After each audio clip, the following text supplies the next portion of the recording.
It's good to have you here, guys. If you're here for the first time, we welcome you. If you're back again, glad to have you back. As Nathan said, today's subject is going to be supermarital sex, a biblical guide for husbands. Now you're probably wondering, man, what's this going to be about? Don't worry, it's all coming from the Bible. Nothing from Dr. Ruth. But the fact that it's coming from the Bible doesn't mean it's going to be safe either, okay? The Bible isn't safe because the Bible calls us to be different in a way that is often uncomfortable. So we're going to talk about, this morning, supermarital sex. Now, why this topic? And you say, well, I'm not married, so maybe I should leave. No. If you're not married, we're glad you're here. If you are married, we're glad you're here because however you are here today and whatever your relationship is with a woman, this is important because we live in a culture that is telling us to think about sex like this when God says, no, it's like this. So whether you are married or you're going to be married in the future or not, this is something to think about because it's something that's presented very clearly in the Scripture, and God calls us to not only know the Scriptures, but understand ourselves as men as we understand the Scriptures. So why this topic then? Why supermarital sex? Well, first, 3 reasons. God designed sex for marriage and desires it to be a regular and mutually satisfying part of every marriage. You know, so often we are ashamed to talk about what God hasn't been ashamed to create.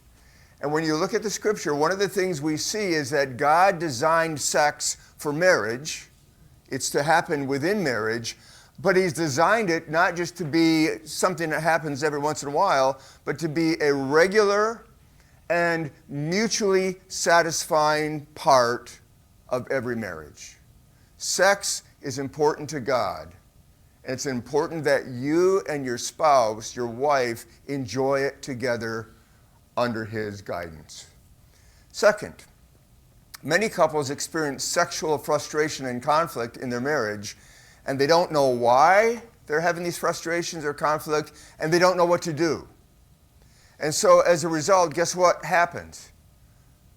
They don't have a way to talk about it, and they have nothing to do, and so they end up living parallel lives, and they never talk about something that was to be life-giving, and as a result, they just live frustrated lives they don't talk about, and they have nowhere to go to talk about it.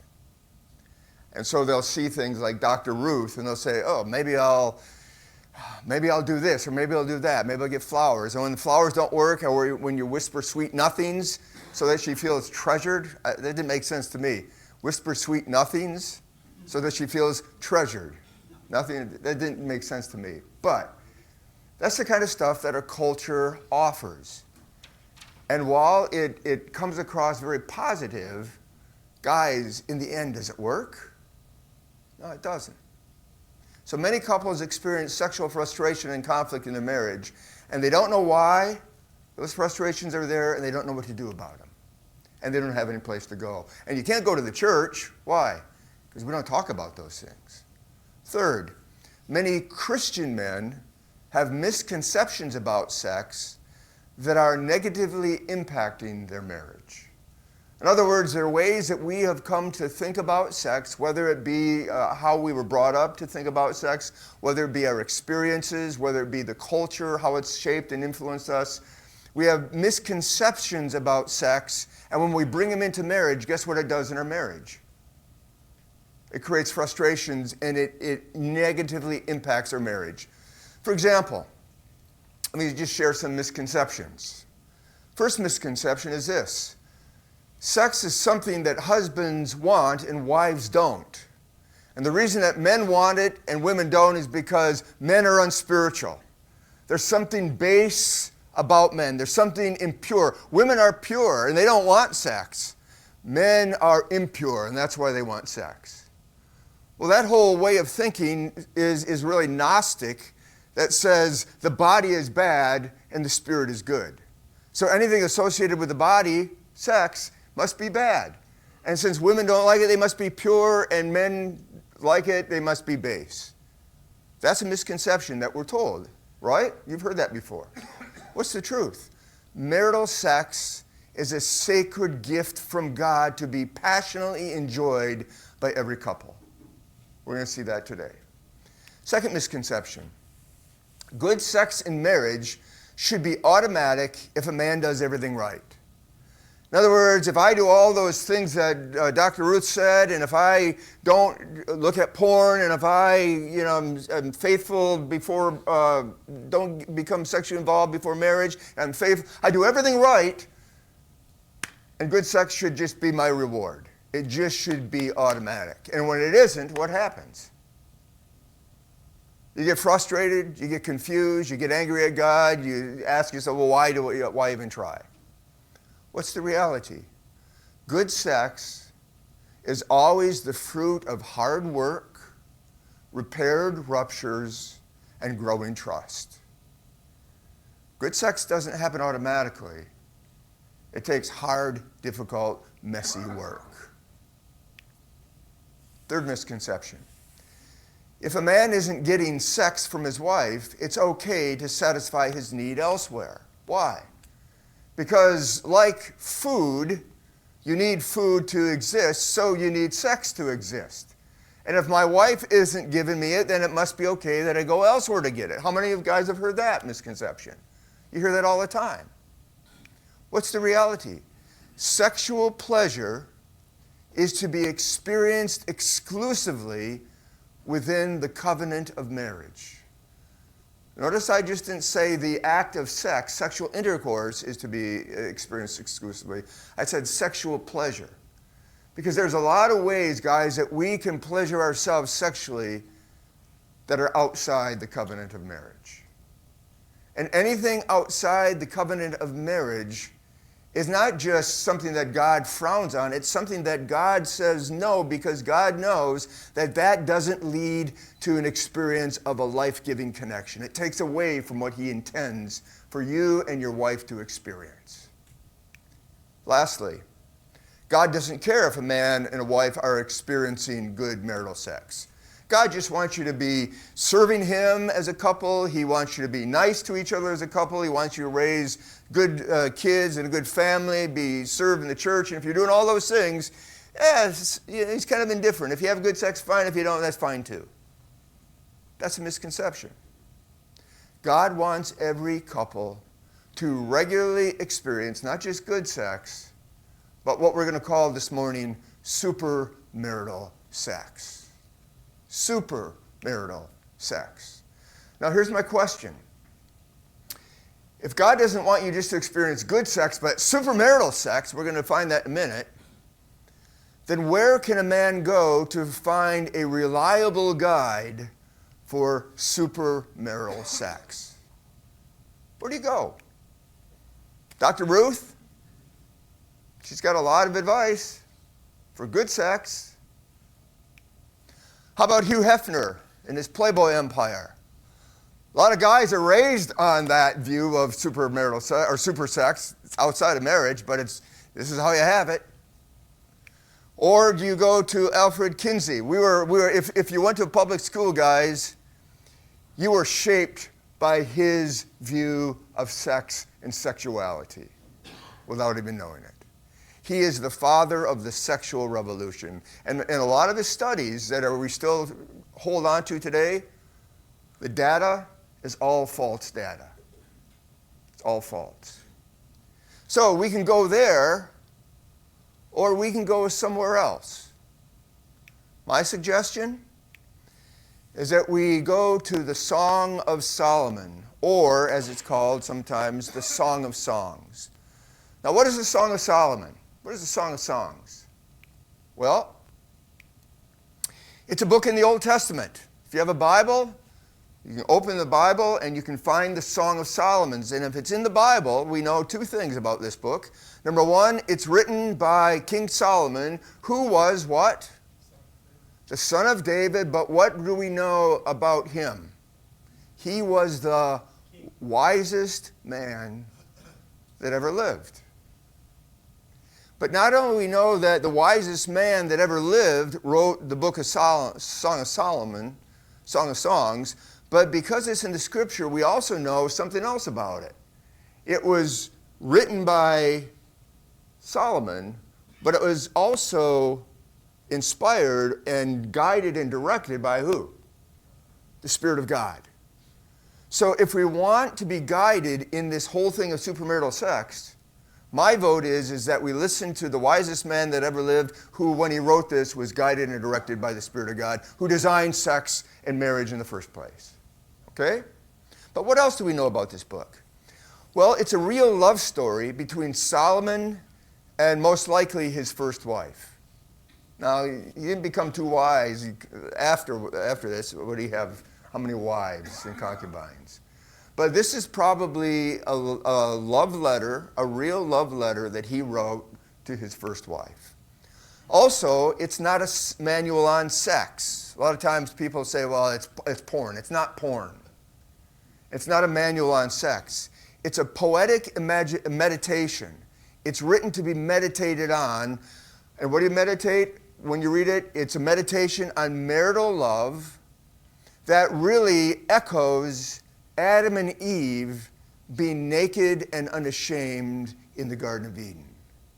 The whole book revolves around a garden. And it revolves around Solomon and the Shulamite woman, his wife, coming together in this garden, naked and unashamed. So it's an echo of Genesis chapter 2. Fourth, it portrays marital intimacy as a divine gift, essential to marriage, not an option in marriage, but essential to marriage, that is to be nurtured through relationship rather than treated as a mere transaction. It's not just a duty to be performed. It's not just something you do to have kids. It's something that gives life to the marital relationship itself. Last, it defines and celebrates supermarital sex in the context of mutual love, passionate desire, playful intimacy, deepening trust, healing connection, and an unwavering covenant faithfulness. And if you have the outline there, I'm not going to go through this, but I thought what I would like to do is just give you a way to see the Song of Solomon as it just kind of flows. Because it just flows. It starts out with this romantic experience, and then there's the marriage, and they enjoy each other, and then they have conflict, and they have resolution, and then it ends on this great climactic ending. So you can take that and look at that yourself. So what our purpose for today then is not to go through the book of Song of Solomon, but it's to provide a guide for supermarital sex by taking a jet tour through the book. Okay? And on this tour, we're going to fly at 60,000 feet looking down at it. And as we are flying 60,000 feet looking down at it, we're going to take 6 stops. And these 6 stops are going to be this. We're going to look at the foundation for great sex, what Solomon says about that, or another way to put it, covenant over chemistry. Second stop, the power of a man's pursuit, cherishing her heart. Third, good communication, speaking to her soul. Fourth, more than lovers, being friends first. Fifth, repairing ruptures, healing past hurts or conflicts. The neglected dimension, and this is how the book ends. Marital intimacy as worship. Okay? So it deals with this, and it climaxes with this whole idea of marital intimacy as worship. So let's look at this. Now, let me just say this, define supermarital sex. As we look at these 6 stops, we're going to discover that he's talking about this thing that we're calling supermarital sex. And here's how we're going to define it today. Supermarital sex is a sacred, life-giving union between a man and a woman, designed by God to deepen that couple's emotional bond, their spiritual bond, and their relational bond. How?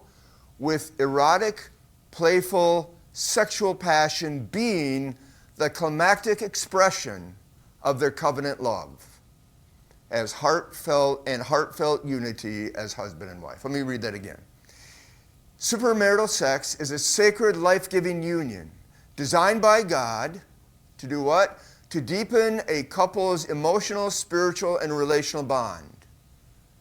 And what's the climax of this? With erotic, playful, sexual passion being the climactic expression of what? Their covenantal love and heartfelt unity as husband and wife. When we talk about supermarital sex, that's what we're talking about.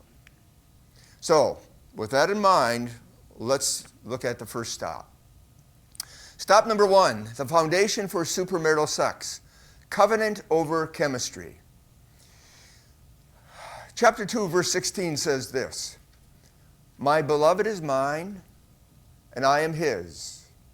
He grazes among the lilies." It's interesting that even though this is written by Solomon, he's writing it from the woman's perspective. So he says, "My beloved is mine, and I am his. He, my husband, grazes among the lilies." What in the world is he talking about here? Well, 2 things. First of all, he's telling us that marriage is a covenant of mutual belonging. My beloved is mine, and I am his. That's a covenant of belonging. We belong to each other. But secondly, what I want you to see, he brings in this idea of sexual intimacy. He says sexual intimacy within marriage is to be deeply satisfying. When it says he grazes among the lilies, you don't take that literally. What's it talking about? It's talking about the sexual relationship, the intimacy, the passion that they share with each other in this covenant bond of marriage. From that, what we learn is this. God designed supermarital sex, that experience of passion and eroticism and joy, to be built on a covenant with your spouse and not chemistry with your spouse. What's the difference?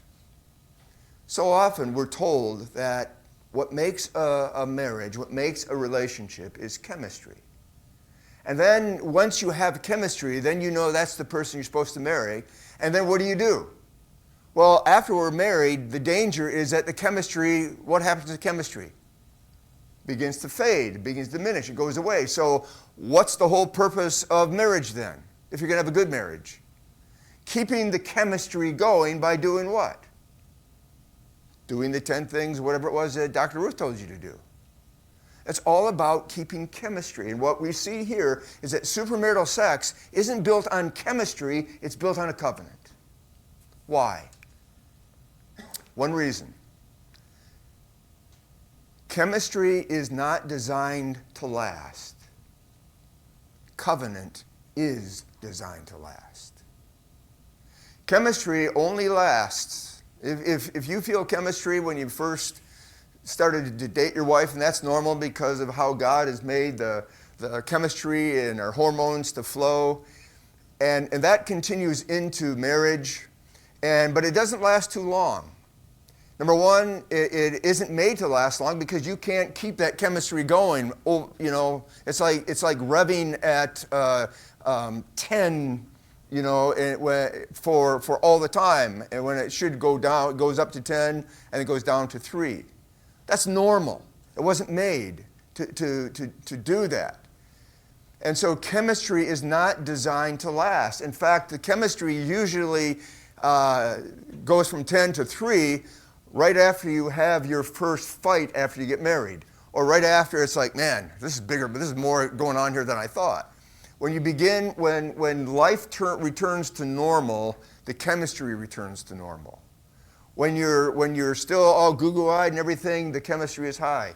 But you can't keep that chemistry, and if your marriage is built on chemistry, it's not built on anything solid. A covenant is designed to last. How do we know? Listen to what God says in Genesis 2:24. "For this reason, He makes Adam and Eve, brings them together, and then Moses says this. What all God just did with creating Adam and Eve and how he brought them together is this. For this reason, a man shall leave his father and mother. Notice it isn't the woman leaving, it's the man leaving father and mother.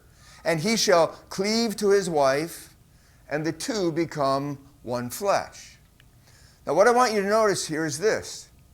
God has designed marital intimacy, one flesh, to flow out of the marital covenant, leaving and cleaving, not biological chemistry. You see that? Let me illustrate it for you. Leave. He says you leave and you cleave, and then there's one flesh. Leaving has to do with the idea of priority. Part of the covenant is this. You are going to make your wife your priority. That's the foundation of the covenant. No one or nothing else is going to hold the loyalty of your heart more than your spouse. Not your parents, not your friends, not your workplace, not your ex-spouse, not your kids. Nobody holds the loyalty of your heart more than your spouse. That's the first part of the covenant. Leaving father and mother. The idea is that they were your loyalty until you get married. Now you shift loyalties. After that, you leave, then you cleave. What's cleaving? Cleaving has to do with the idea of permanence.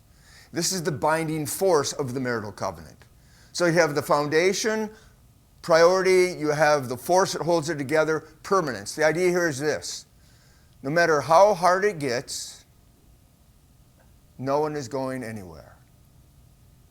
We're not going to talk about leaving. We're not going to talk about divorcing. We know this. No matter how hard it gets, we're stuck together.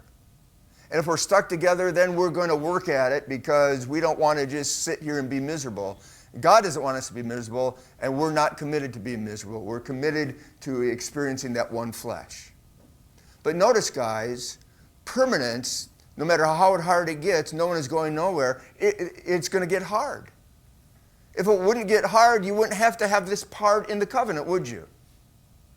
And so priority, she's your priority, and you are her priority. Permanence, no matter how hard it gets, we're not going anywhere. And what's the result of all of that? Priority and permanence. One flesh. And that's supermarital sex. The fruit of the marital covenant. It's mutual opening and giving of the entire self to each other in a trusting, secure, life-giving relationship. Now, what most of us want as guys is we want this one flesh experience, but we don't want to commit ourselves to this, the difficulty of the covenant, priority and permanence. And so what a lot of times we do is we will do an end run around priority and permanence and just look for one flesh. And when my wife doesn't give that to me, I'm not committed to priority and permanence, but I am in my marriage committed to one flesh. When she doesn't give that to me, then guess what I think? Well, I'm justified in going elsewhere. Where I don't have to do what? Do the hard work of the covenant. Now contrast this, a covenant-based marriage and a chemistry-based marriage. A covenant-based marriage is built on a lifelong commitment. A chemistry-based marriage is built on a fleeting attraction. As long as I'm attracted to you, I'm in love with you, and I'm no longer attracted to you, I've fallen out of love with you. I have chemistry, I love you, the chemistry's gone, I've fallen out of love with you. Second, a covenant-based marriage endures through all seasons. Chemistry-based marriage is shaken when passion fades. A covenant-based marriage, love is a sacrificial choice. Chemistry-based marriage, love is based on the day's emotions. I feel good today, so I'm glad I'm married. I feel bad today. I wish I wasn't married. A covenant-based marriage fights for the relationship. A chemistry-based marriage gives up on the relationship when it's hard. A covenant-based marriage grows deeper and more satisfying over time, and a chemistry-based marriage grows empty and unsatisfying over time. You know what's sad? When I work with men who are committed believers, who are leaders in their church, and they are wanting a divorce, you know what you see? They have built their marriage on chemistry, not covenant. And because the chemistry is gone and they don't know how to get it back, guess what? God understands. He doesn't want me to be unhappy. It'll hurt the kids, but they'll get over it. So guess what? I'm justified in leaving.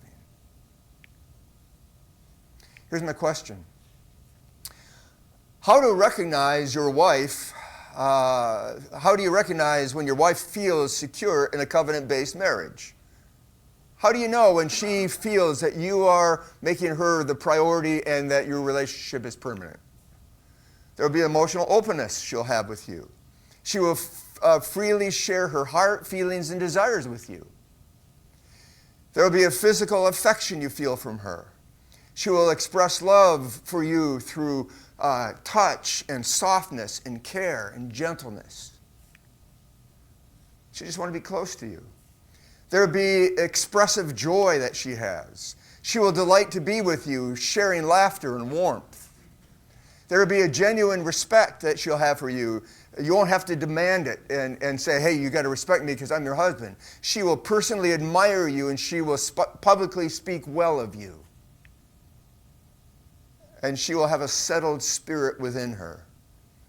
She will be at rest. She'll be able to exhale. And she won't be driven by fear, and she won't be driven by anger. Now, contrast that with a wife in a chemistry-based marriage. She will be emotionally guarded. She will be hesitant to share her heart with you, her feelings with you, or her desires with you. She will withhold affection. Her physical affection towards you may feel forced. It may be dutiful because she's a good Christian and so she's supposed to do this, or she'll be cold and closed and there will be no affection at all.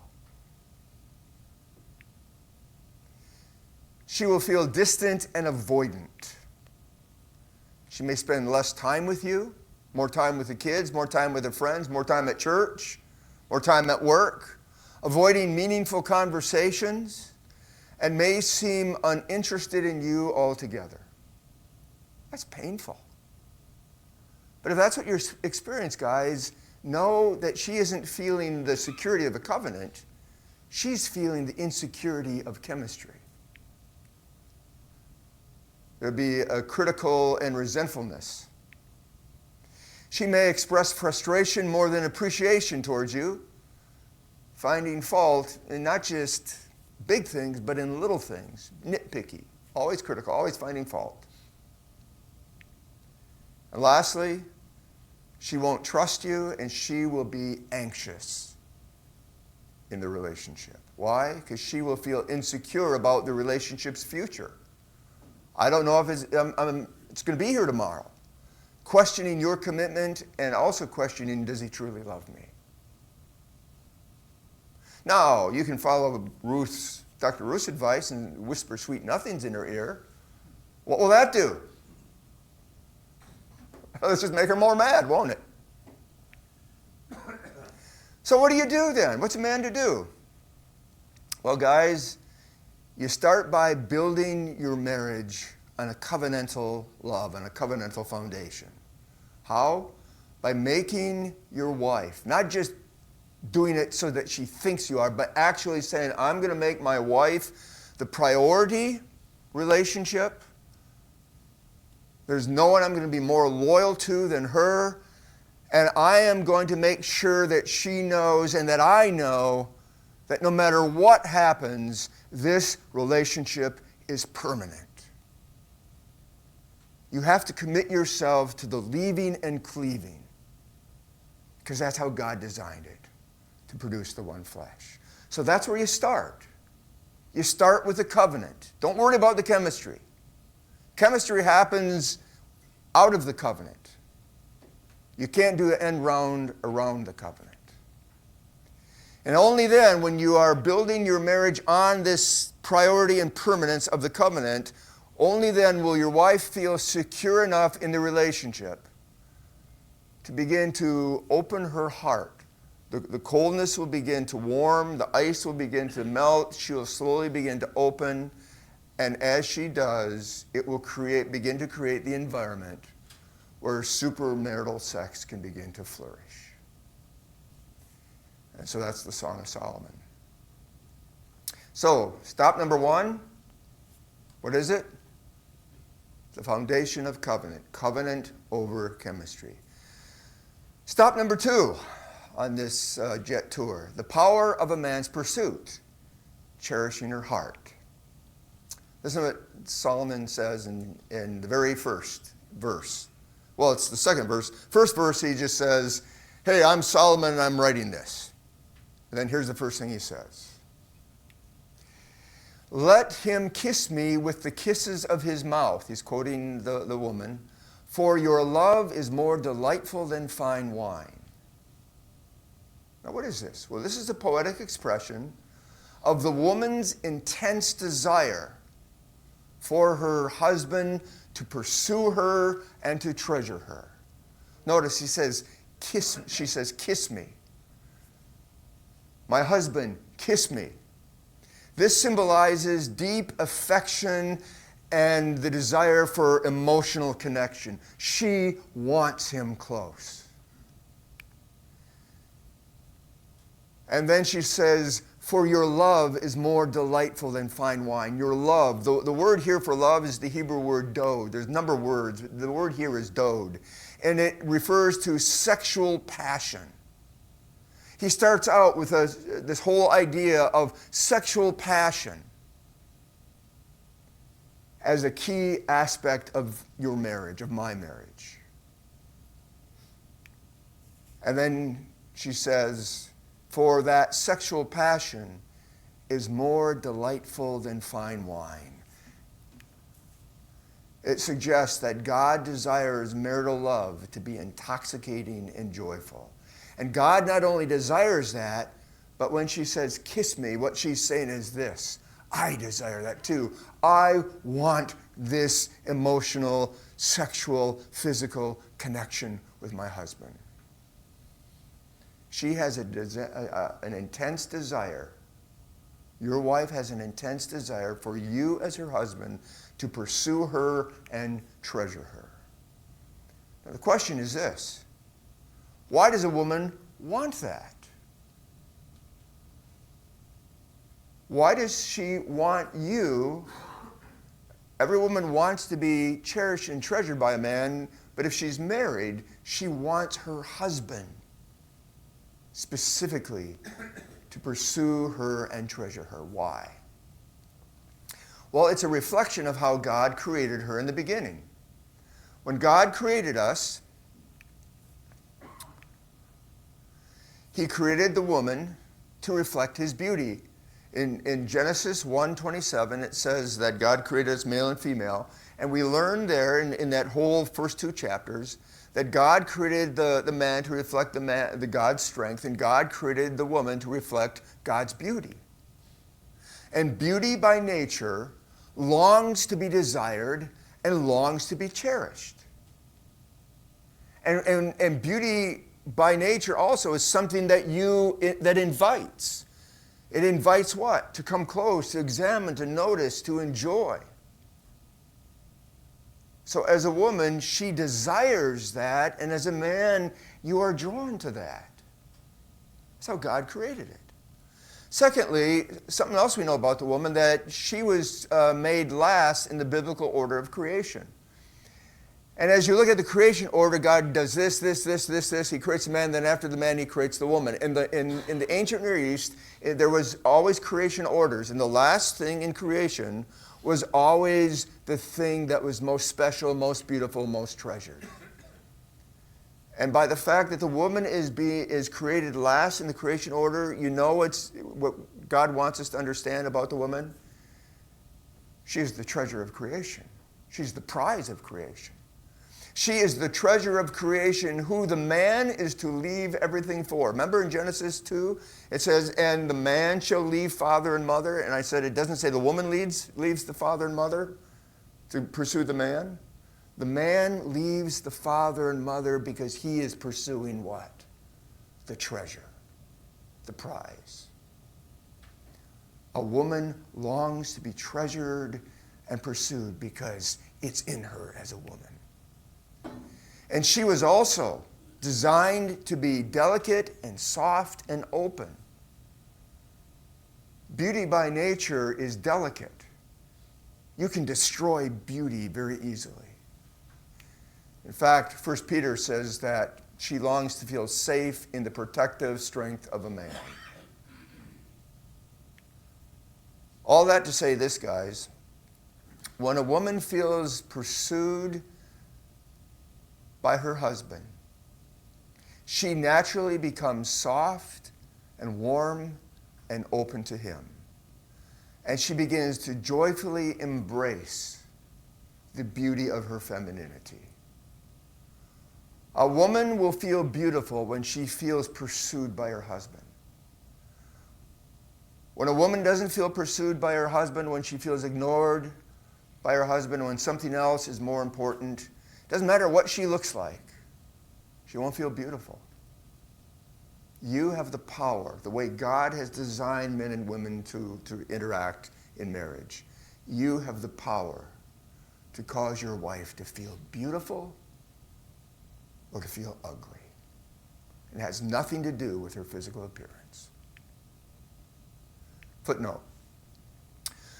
Pursuing your wife, we talk a lot about that, but pursuing your wife is about engaging her heart, not her body. Oh, he pursues me all the time, but whenever he wants sex. When he doesn't want sex, he ignores me. When he wants sex, I always know when he wants sex because he starts being really nice to me. He starts whispering sweet nothings in my ear. Instead of making me open to him, it just makes me angry at him. When you pursue your wife's heart, she will feel soft, and she will feel beautiful, and she will joyfully open herself to you.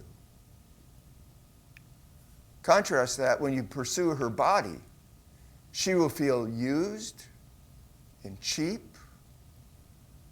and unseen, and she will angrily close off her heart and body to you.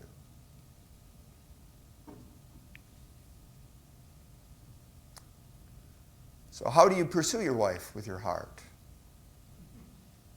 Well, that's a good question. We know how to do it to pursue her body for sex, but how do you pursue her heart? Come back in 5 minutes. While we're getting settled in, one of the things we've been making some changes in how we're doing things at Awaken Heart. And there have been a lot of changes happening, and especially in terms of me with the kind of the focus of the work that I'm doing, and all good. And so there are some changes that we're needing to make. And one of them is that we're going to be doing this. We're going to continue to do this, but instead of doing it once a month, we're going to be doing it probably 4 or 5 times a year. And so we want you to know that. And then, but what we are also doing, and we haven't come to any conclusions yet, but these are still, we're talking. We want to do something where we maybe take some of these ideas that we've been talking about and doing it in a more of a interactive setting, so that it takes less prep for me, but it's just more interacting, where I'm interacting with you, you're interacting with me, and then you're interacting with each other. And the reason I want to do that is because I just believe that as we are able to talk with each other instead of just sit and stare at the back of another person's head, as we as men are able to talk about these things and take little risks of sharing some things that we normally don't share, because where do you have opportunities to talk about this kind of stuff with another man? And a lot of times you hear it here, but you go out and you have no one to talk about because there was no one else there. Or if you do, it's harder. It's easier to talk about it in a setting like this. And I think that's where we will grow, not only in our understanding of these things and grow as a man, but we cannot grow as men independent of community. And we cannot have community without vulnerability. And you can't have trust without vulnerability. Good relationships, good community is always built on trust. And if you don't have trust, you don't have a real meaningful relationship. But to have trust, you have to have vulnerability. You have to take little risks. I'm not saying you take a big, huge risk. You take little risks and see, is this person trustworthy? Can I trust? Can I trust? Can I trust? And as you do, you learn to trust. And what I have learned is as I learn to trust another person through being vulnerable and open myself up slowly, what I do here is then what I'm also doing here with God. And as I learn to do this more with God, I'm able to do this more with each other. And so we want to give you good information, but we don't want to just give you information that makes you smart. We want to give you information that shapes, informs you, that gives you hope and direction to be the kind of men God wants you to be, that lives that out and makes a difference in the world. So we'll be letting you know as we come up with how this is all going to be playing itself out. But for now, I just wanted you to know that we are going to be doing this 4 or 5 times a month, and we'll let you know as that proceeds. Okay? Any questions just regarding this new kind of direction? You just said 4 or 5 times a month? Oh, no. 4 or 5 times a year. Sorry. My wife would kill me if I did that. So prior to the break, we said pursuing your wife is about engaging her heart, not her body. We're good at pursuing her body, but how are we at pursuing her heart? We said that when you pursue your wife's heart, she's going to open to you. She'll be soft and warm and gracious, but when you pursue only her body, she's going to feel used and cheap, and she'll close herself off to you. Okay? So then the question we concluded with is, how do you pursue her heart then? We know how to pursue her body, but how do we pursue her heart? Let me give you 10 ways, and these are just thoughts, and I'm going to go through them pretty quickly, but let me just get them out there for you. First, again, she's got to know that you are her priority. You got to prioritize her. Not just tell you, well, I'm going to make you a priority, but you really do it. This has to come from you pursue your wife's heart with your heart. Okay? If this isn't to placate, well, we're good at placating too. We are to pursue our wife's heart with our heart. So prioritize her. Set aside time daily to talk about things meaningful to her. They may not be meaningful to you, but they're meaningful to her. That says to her, I'm a priority to him. Be fully present with her. Face her. Look her in the eyes and give her your undivided attention. Your wife is talking to you and she's over here and you're over here, on your phone and this. Yeah, okay. We're all guilty of that, right? If she does that to you, how do you feel? Like she's not paying attention. Your wife longs to feel treasured and pursued, and she will feel treasured and pursued when you are present, when she feels that you are there with her. A lot of times we're there, but we're not there. Validate her. Acknowledge her thoughts, decisions, and emotions without judgment. You don't have to agree with them. You're just acknowledging, I can see how you would feel that. I can see how you would think that. I can see why you would do that, given the situation, given, your story, given how you think about things. And that's okay, because that's how you think. And it's different than me, and it's okay to be different than me. It doesn't mean that I have to think like you think. It just means that how you think is okay. That's important, that she feels validated by you. Because when you don't validate her feelings, their thoughts or decisions, and you judge them or are critical of them, she doesn't feel valued. She feels what? Judged. She feels less than you. And what you want when you validate her feelings and thoughts and decisions, she feels a peer with you. And when a person feels on the same level, you have a good interaction. When a person feels one down, they always have to do what? Defend themselves. And when you are putting your wife in a one down position, by not validating her feelings, and again, it doesn't mean you have to agree with them, but by not validating, she will always be in a defensive posture. And her heart will never open. Next, express appreciation. Notice and affirm the little things she does. It doesn't have to be big things, just little things. Engage in shared activities. Do things together that you both enjoy. Show affection beyond sex.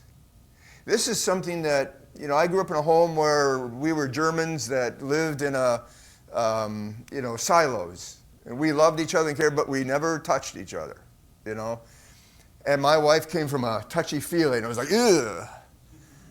One of the things that changed our relationship the most was for me to begin to first of all, is for me to just let her hug me, but then for me to begin to initiate it.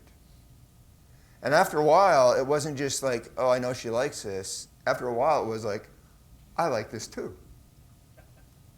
So show affection beyond sex. Surprise her with thoughtfulness. Small acts show that you're thinking about her. My wife doesn't care what kind of gifts I get for her for Valentine's Day or her birthday. What she likes more than anything else is a card. And she likes a card because it says what? I was thinking about you. And I see a card and it says, that's what I would say. I get it. And you go to the dollar store, guys, and it doesn't cost you arm and a leg, and you know what? The cards there are a whole lot better than the cards you get elsewhere. Pray with her and for her.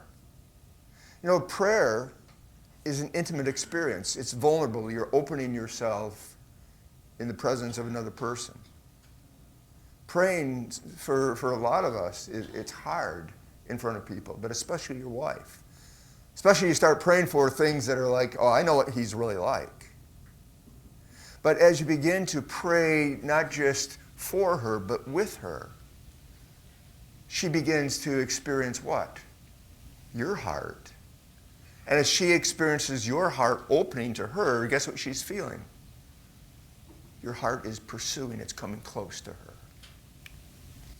Be curious about her. This is one of the most important things that you can do for your wife, guys. Ask meaningful questions. Be curious. Oh, you think that way?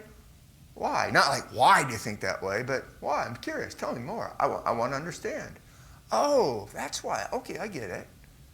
And you don't do it where it becomes obnoxious, but you do it in a way that says, I want to know you. I value you. You are important to me. Next one, be patient and gentle. Emotional connection of any kind takes time and consistency because what you're doing is you're building trust. And based on your own backgrounds, you come with baggage about trust and vulnerability, and based on your own marital history and based on what's going on in the present, there's a lot going on. And for you just to say, okay, I'm ready to open up, and she's not, and you get mad and walk away, you have to be patient and gentle, allowing her to move forward at her own pace. But your job is to pursue it, to not give up, but with gentleness and patience. And guys, by turning things like these, actions like these, into habits, things that we just do all the time. Not just, oh, I'm thinking about it, but it's something that I do all the time. If you begin to do this, you'll be cultivating a relationship with your wife that grows into what Solomon describes as supermarital sex. Okay?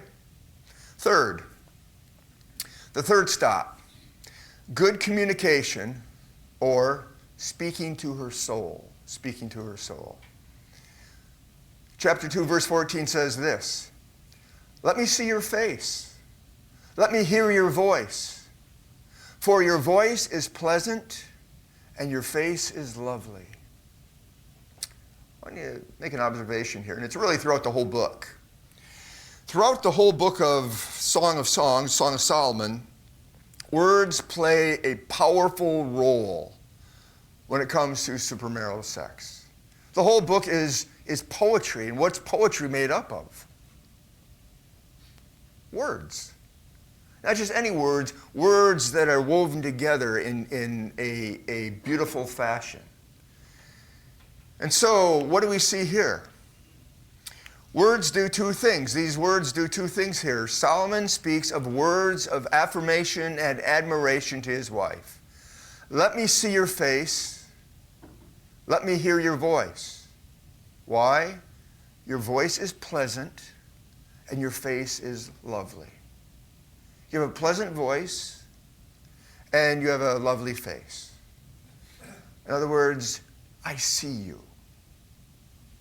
Solomon says to his wife, I see you. He then also expresses a deep longing for face-to-face interaction with her. I want to see it, I want to hear it.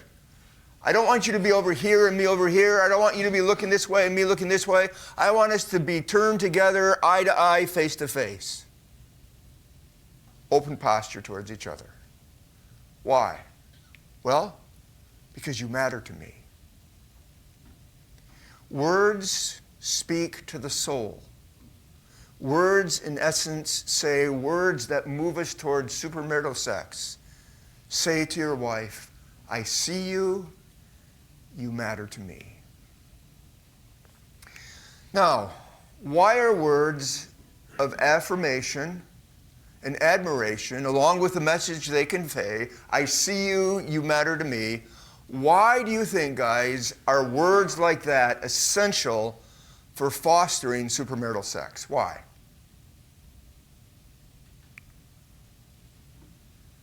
They have words that have power in them.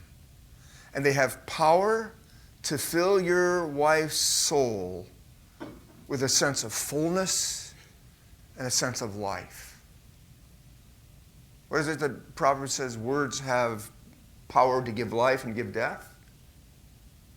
Words of affirmation and admiration that say to your wife, I see you, you matter to me, have the power to give life to her soul. Why is that? Why are words powerful like that? Why do they have the power to give life? Well, the deepest desire of your wife's soul and your soul, of every human soul, is to be seen and to matter. I see you, you matter to me. There's a saying that says that we are born into this world looking for someone who is looking for us. We long to be seen and we long to matter. That's what that statement says. Being seen affirms our worth and validates our existence. It's good that you're here. It gives us a sense of security in this world, as opposed to fear. Knowing that we matter gives us a sense of purpose and meaning that is beyond ourselves. We were made for something to live. We were made to live beyond ourselves. And not just made to live inside ourselves. We were made for purpose and meaning that extends beyond us. We're made for significance. Words have the power to give security and significance. I see you, you matter. And human fulfillment comes primarily from being in a relationship with another person where we are recognized for who we are and what we have to contribute. Do you have a sense of security in this world, guys? If you do, it's because you have a sense that who you are. You're seen. People validate your existence. They validate your worth. They affirm you. They see you. Do you have a sense of significance in this world? You will if you have a sense of purpose and meaning beyond yourself, and that people recognize you have something to contribute to us or to our situation or to our company or to our world. And your wife will feel security and significance when you communicate to her words that say, I see you, I validate your existence, it's good that you're here. And you have meaning and purpose to my life, to our family, to our community, to our world. And guys, when you speak words that communicate, I see you and you matter to your wife, you know what happens to her soul? It isn't just, oh, I feel good. There's something in her soul that begins to be solid and to come alive and to be full. She comes to have a full soul instead of an empty soul. Now this means that when you use words that communicate that you are seen and valued to your wife, you are speaking the very words her soul longs to yearn, that her soul yearns for, that she longs to hear from you. Which means when you communicate words that say, I don't see you, I'm going to turn my head away from you, I don't want to look at you, you're not important to me, you don't matter, I'm just pursuing you for your body, what does that do to her soul? It collapses it. But when she feels pursued with those kind of words, it strengthens her confidence and security in herself as a woman. You want a strong woman? Then be a strong man who pursues your wife with your whole heart and says, I see you, you matter. And it opens her heart to a deeper connection with you, fostering supermarital sex. Now you can whisper sweet nothings, or you can try this. Stop number 4. More than lovers, being friends first. Song of Solomon, chapter 5, verse 16. His mouth is most sweet, and he is altogether desirable. This is my lover, and this is my what? My friend. 2 observations here. Sweet words. When we're talking about sweet words, his mouth is most sweet. It's not talking about, you just ate a piece of chocolate and your wife kisses you. It's like, that was pretty good. And it's not talking about sweet nothings. When the Bible talks about this here, it's referring to the character of a man. Remember what Jesus said? It's out of a man's heart comes his what? Words. Your wife is looking for a man of character. A man whose words have integrity and truth to them. When he says something, she knows she can count on them. Because when you say something and she knows your yes is yes and your no is no, guess what she feels? Security. I don't have to guess. Marital desire is sustained, Solomon says, by personal character, not just passion. You want that desire, marital desire, to continue. What your wife needs is not just you being passionate and trying to get her to be passionate, but it's you being a man of integrity, a man of character, a man that she respects and is just thankful that she's married to. My friend says his mouth is most sweet and he is altogether desirable. And who is this man who is desirable because of his character? This is my lover and this is my friend. He's a deeply trusted partner. A strong marriage is built around true friendship, not just romantic love. And think about it, guys. What's marriage all about? It's about having this life-giving relationship, this union that is expressed in all these joyful, erotic ways privately, but then you go out and do what? You partner together to subdue the world. And you're doing it with a lover who is also your friend. In other words, supermarital sex thrives in a marriage where husbands and wives are genuine friends. They enjoy each other's company. They trust each other without hesitation. And they support each other completely. What does marital friendship do? What does it do when you and your wife are friends and not just share a bed together? Well, it builds a secure foundation with a life-giving connection that withstands the many unmet expectations and challenges and hardships in marriage. You know, marriage was good, perfect, when it was in Genesis 2, but when you get to Genesis 3, all hell breaks loose. But God's plan still exists. Leaving, cleaving in one flesh. Now it's just going to be more difficult. And so you need somebody that you are committed to, not just as a lover, but we're together in this as friends. We're not going anywhere. We're going to be together. We're going to partner together in all what we do.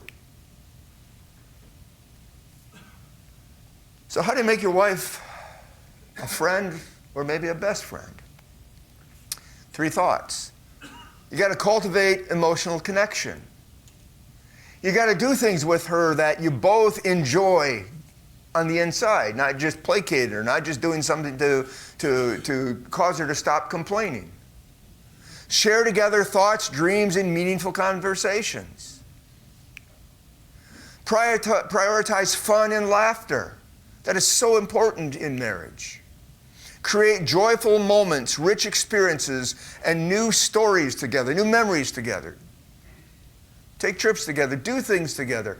Who is it? John Gottman says, for every one complaint that you make in a marriage, a healthy marriage, for one complaint, there's got to be like 5 or 6 affirmations or compliments. I enjoy this, I enjoy this, I enjoy this. I don't enjoy this. Even if you have, I don't enjoy this and I enjoy this, it's going to throw it out of whack. Most of our marriages are what? I don't enjoy this, I don't enjoy this, I don't enjoy this. Sometimes I enjoy this, but most of the time we focus on this.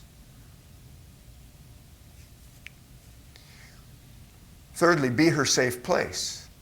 Be her safe place. Give her your unwavering support. Let her know that you are not going anywhere and you have her back. With kindness and understanding.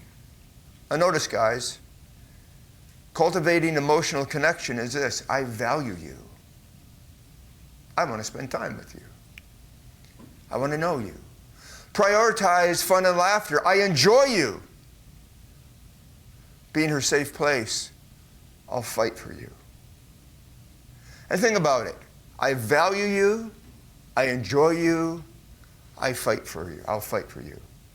Think of a good friend that you have, a male good friend. Somebody that maybe was your best friend growing up, somebody that may be a best friend now. Doesn't a best friendship have these things? I value you. I enjoy being with you. I'll fight for you. Those are the core essentials of good friendship. And while we might have them with our men, the question is, do we have them with our wife? She is to be the priority relationship more than any other relationship. And if that's the case, then she needs to be our best friend. Fifth, repairing ruptures, healing past hurts. Chapter 2, verse 15, I love this. Catch the little foxes that spoil the vineyard. What in the world is he saying here? Well, again, this is poetry. This is a metaphor referring to the various frustrations and conflicts that will rupture the intimate connection of your marriage. And in case you think, if I'm a good Christian and if I have a good marriage, I'll never have any, think again. It's not if I'm going to have them, it's how I'm going to deal with them. A good marriage will deal with them in one way. A not so good marriage will deal with those same frustrations in a different way. So it's not if, but how.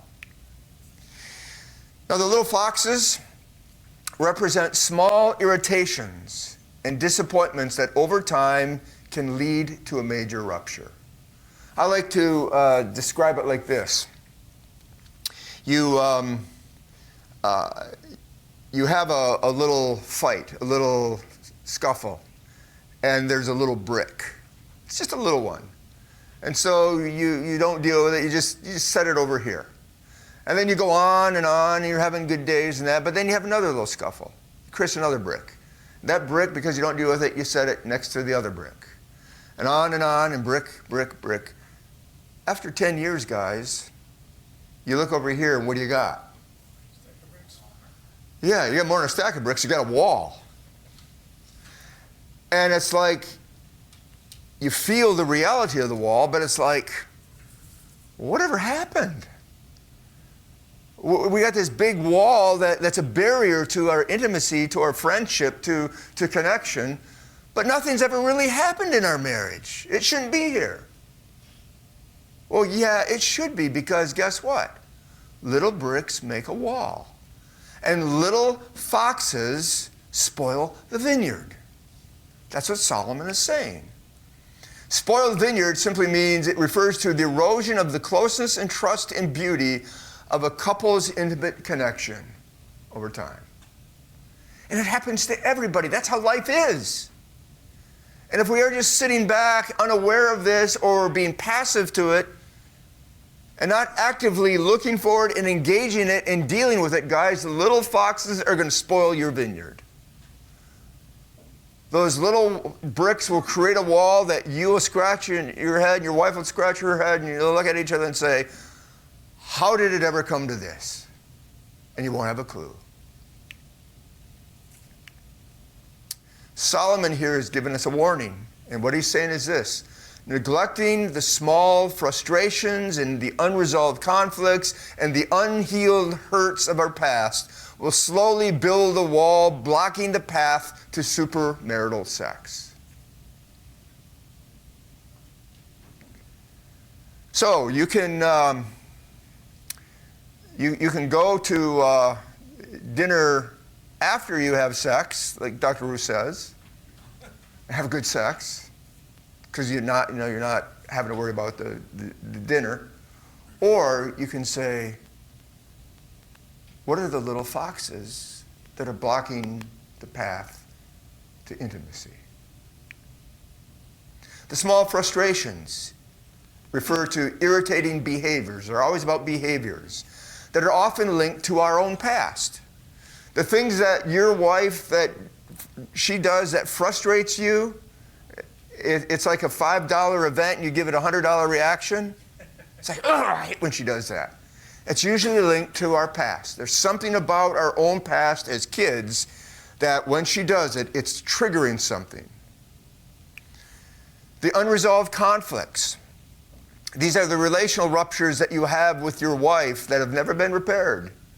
Beginning when you were dating, all the way up to today, there will be ruptures in your relationships, little bricks that have never been dealt with, that have never been repaired, that will block intimacy. Now, what I've learned is this. You might have 100 little bricks here that have made a big wall. You don't have to pull out every brick. What I've learned is that there are certain key bricks that when you pull them out, for whatever reason, they've impacted the relationship more. And if you pull those out, guess what happens to the other ones? They begin to crumble as well. But there will be relational ruptures, and because we typically don't like conflict, because of our own experience with conflict as kids growing up, what do? We ignore it, we push it under the rug, we close our eyes to it, or we try to intimidate it away by getting big and angry. And we don't repair it. The unhealed hurts will build a wall. By this I mean childhood wounds, things that have happened to you as a kid that you've learned to cope with by shutting parts of your heart down. That follows you into marriage. Past sins, whether they've been sexual sins, whatever they might be, sins that you now hold as a secret, or other secrets that you might have from your wife, those things are going to get in the way. And they need to be exposed and addressed so that they can be healed. Now, if you don't do this, the small frustrations turn into a critical attitude. Oh, we're just going to be critical about each other. The unresolved conflict will turn into a bitter spirit. You just begin to hate each other. And the unhealed hurts will turn into a shame-filled heart. And guys, when a man feels shame in his heart, especially when it has to do with his wife and sins and things from the past, how a man responds to his wife is he will be an angry man and he will be a withdrawn man.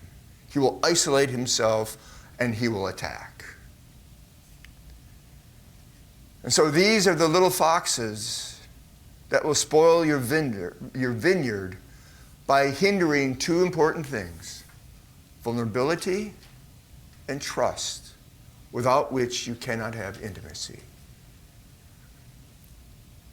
A critical attitude, a bitter spirit, and a shame-filled heart will stop any movement with vulnerability with your spouse and trusting your spouse. So you gotta deal with these issues. You gotta catch the little foxes, because they will spoil your vineyard.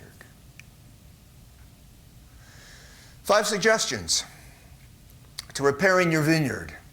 Number 1, own your own story. Acknowledge how past wounds, fears, shame, and self-protection have impacted your marriage. And by owning it, I also mean not just realize it's there and recognize and acknowledge the reality of it, but get help. If it's through a small group, if it's through a story weekend, if it's through counseling, however it might be, guys, get help to help understand not only the damage it's done to you, but how you then have coped with it to protect yourself from further damage. I don't want this to happen to me in the past, what happened to me in the past, in the future, so how I protected myself in the past is how I will protect myself in the future. And it's that self-protective commitment that you've made that keeps you from opening your heart to pursuing your wife's heart. Own your own story. Second, take responsibility. Where you have failed, take responsibility. Don't take responsibility if you haven't failed. If you haven't sinned, if you haven't really done anything wrong, don't just use words to placate her. Let your yes be yes and your no be no. Remember, your wife is looking for a man of integrity. She's looking for a man of character. That's what she desires. And so where you really have failed her, take responsibility and be willing to listen. If she says, this is where you failed me, don't just say no. I'll say, well, let me listen about that. And if after considering it's like, no, I don't think so, then, then don't take responsibility. But after listening, you say, I think you're right, then tell her and apologize. Humbly admit your role in the rupture and offer a sincere excuse-free apology. Don't make excuses. Because the moment you make excuse, yeah, I did that, but here's the reason why. What you're saying is this. What I did, really, you shouldn't be upset about because here's my excuse. Here's something I like to say, guys. You both contribute equally to the condition of your marriage, but differently. Just because you take responsibility for the condition of marriage doesn't mean your wife is free from responsibility. She is responsible in a different way. She contributes to the condition of your marriage in a different way. Your responsibility isn't to point out that to her. Your responsibility is to share with her the part that you play. And what I have learned is that when a man takes the lead by being vulnerable, this is what I did and this is how it's contributed. That vulnerability that I lead with, guess what it produces in her? Vulnerability. She responds with vulnerability. Third, create a safe environment. Listen with curiosity again. Validate again her feelings and respond with kindness, not defensiveness. Lead with consistent love. Again, show you care for her through your words, intentional words, physical affection, and self-giving actions. Okay? And then lastly, grow spiritually and emotionally. Pursue personal and spiritual growth and healing to become the man that God designed you to be. Continue to look for ways in your church and in your small groups and here and wherever else you might be, how you can grow into the man that God intended you to be. My marriage changed the most when I began to ask myself, how has God intended to me to be a man in this marriage, and where have I failed to be a man? That was when my marriage began to change. It wasn't how she was failing, it was how I was failing. I didn't even ask her what she needed to do. I just said, this is what I need to do. Because it was really about me and God. It wasn't about me and her. I failed to be the man God was calling me to be, which she needed me to be. Last step, the neglected dimension, and you'll like this one. Sexual intimacy as worship. Do you know the marriage bed is a place of worship? Do you know that, guys? That's how God wants you to think about it? Nah, I don't believe that. If that's the case, I'm going to stay in bed on Sunday morning and worship there rather than go to church. It's interesting, the last few verses in Song of Solomon, this is the end of it, all focus on this. Chapter 8, verse 6 says this, set me as a seal upon your heart.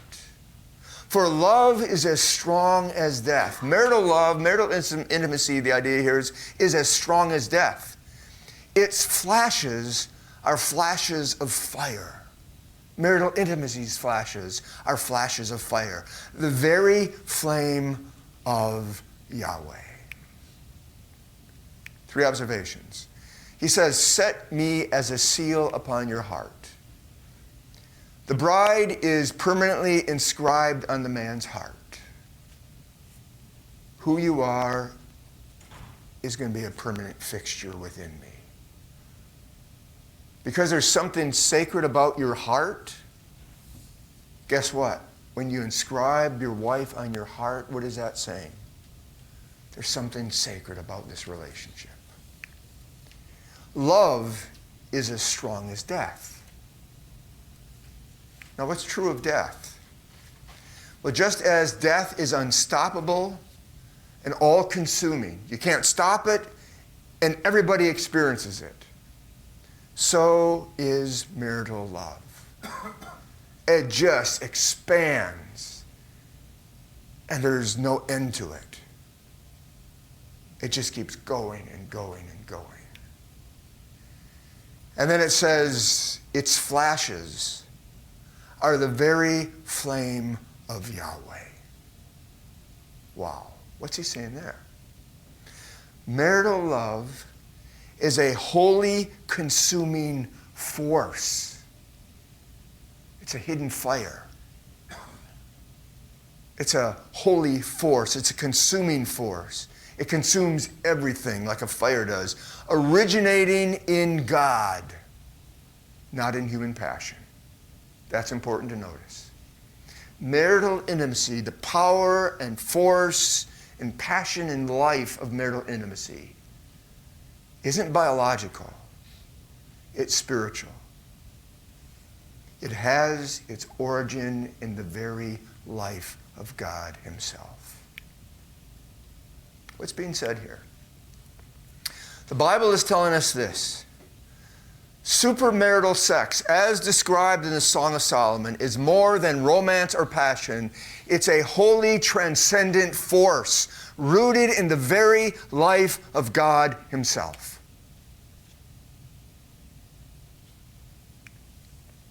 And as such, it has a sacred and spiritual dimension woven into its very existence. That's why Paul says in 1 Corinthians 6, when you misuse your body in a sexual way, you're not just misusing your body. There's something going on between you and God. Because your body belongs to the Lord for worship, and you belong to God, and God belongs to you. Also, it is a spiritual act of worship in its full and intended expression. As we live out, was it Hebrews 13:4? Let the marriage bed be honored by all. When we live it out, as Solomon is talking about here, in its full expression, it becomes a spiritual act. What does Paul say in Romans 12:1? Present your body as a living sacrifice, as worship to God. And what is one of the most important things that God has created our body to do? It's a sexual body. And in marriage, there is sexual passion. And because we present our body to the Lord, we present everything about our body to the Lord in worship, including this marital intimacy that finds its origin in the life of God himself. Why do we do that? Because when a husband and wife embrace God's design for marital intimacy, when you begin to do what God says here with the covenant and everything else, when I begin to do that, and we embrace marital intimacy with mutual love, selflessness, delight, and unity, we are reflecting the very connected life of the Trinity. How does the Trinity, that's Father, Son, Holy Spirit, relate? Mutual love, selflessness, delight, and unity. That's what John describes in John 13, 14, 15, and 16. And that's what Solomon is describing here in Song of Solomon.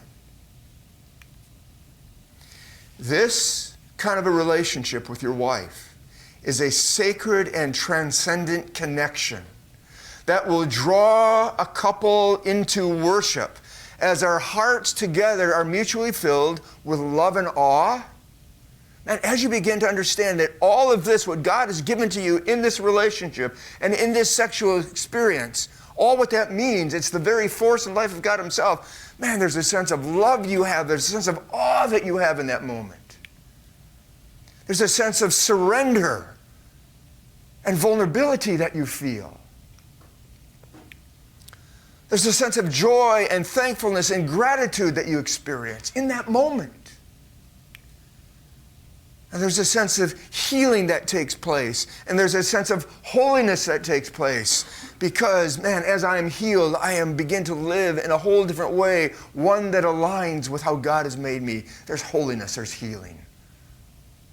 That's how God has made marriage to be an act of worship.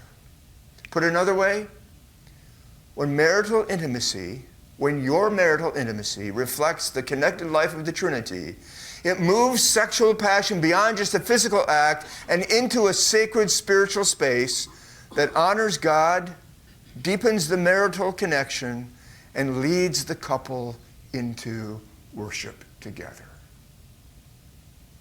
Guys, that is possible. Why?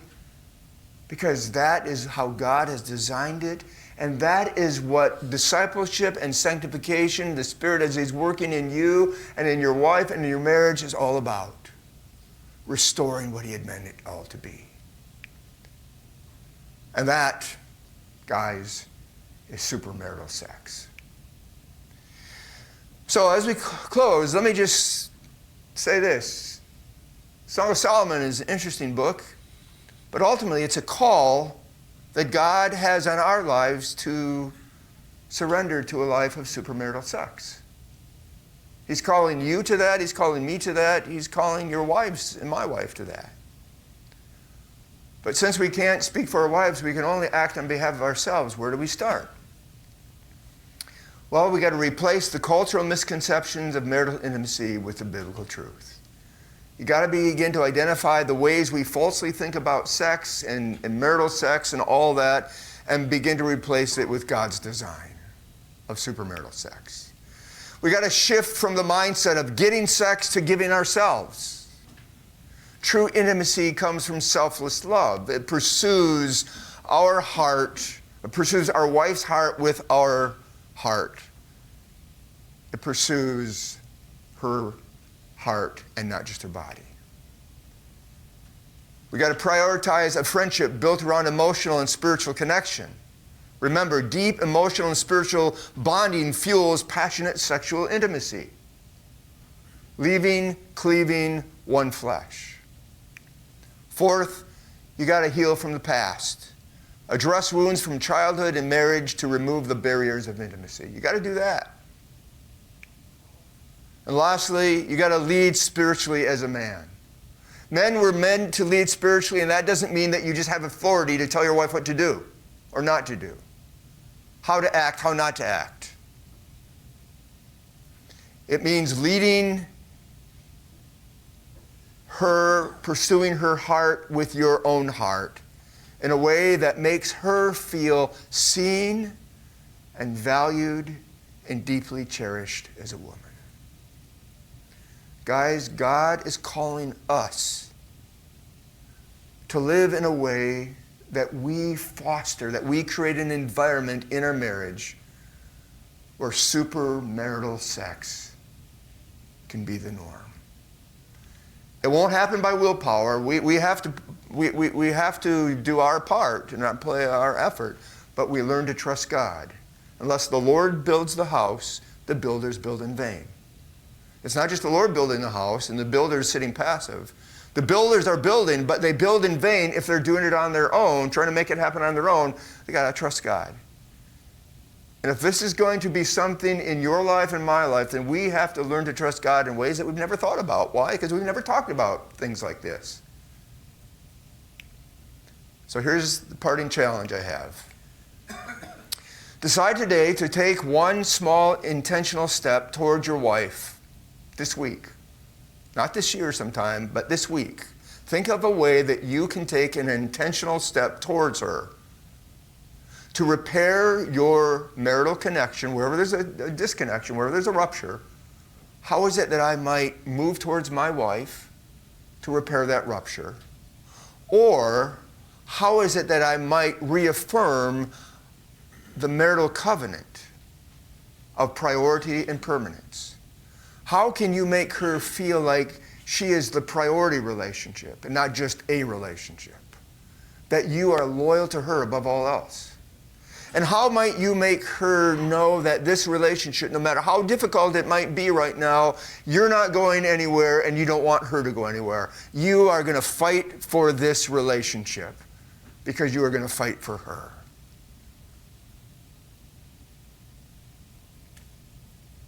What's one step you're willing to take? Whatever that step is, I want you to tell God right now.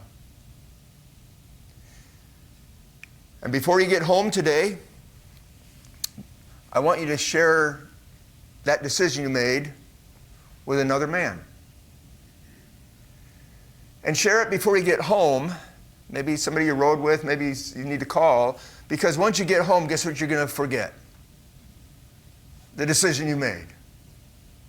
And guys, we can have good intentions, but if we do not commit ourselves to doing what we intend to do, guess what will never change? We won't. And the core to having supermarital sex is becoming the men God created us to be. And remember this, men were built to be a blessing. You were made to be a blessing, first and foremost, to your spouse, and to your kids, then to your family, your community, and to the world. When we live for ourselves to get what we want, to feel good by pursuing our wife's body so that we can feel pleasure and feel good about ourselves, we're living as little boys, not as men. So make a decision, share that with God, and share that with another man. Doesn't need to be a huge step, just one small little step. Trusting God, and you're doing it not to get a certain response from your wife. Well, I did this and she just got mad. Well, she may not trust what you're saying. Remember, you got to be patient and gentle. Because if she is closed, one nice little sweet nothing in the ear isn't going to open her heart. It's going to take many steps where she is going to begin to slowly open herself to you. So do it as an act of obedience to God, not as a way to get something from your wife. Okay? Well, oh gosh, we're way over time. I was preaching more today than teaching, wasn't I? Sorry. Why don't we close in prayer, and then we'll see you guys May 10th, affair-proofing your marriage. Okay? Let's pray. Father, thank you for our time today. Please use it. Speak to each of us today, wherever we are. Use it for the glory of your name, the blessing of our wife and family, and for the good of the world. In Christ's name.